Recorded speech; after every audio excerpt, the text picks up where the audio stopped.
Bé, estem amb Josep Capdevila, 95 anys, potser un dels... Arissa, posi'm Arissa.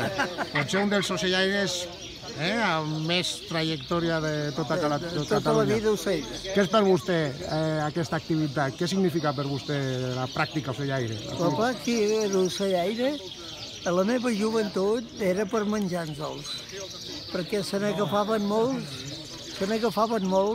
i el temps d'anar a caçar la passa, que entraven aquests ocells, era el menjar dels diumenges.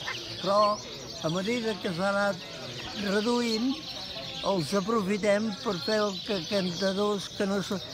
Aquest ocell, o tots els ocells, la seva missió és cantar, però també aprecien el valor de que cantin al costat dels altres.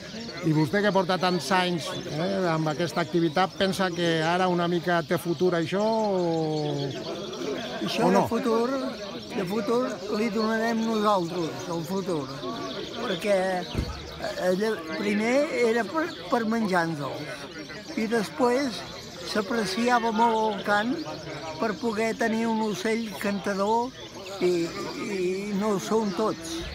Per ara no ens deixen capturar, aleshores de cria pensa que criant els ocells això podrà funcionar o...? No. És una afició molt antiga i creiem, els que som grans, que aquesta afició perdurarà mentre hi hagi gent a la terra.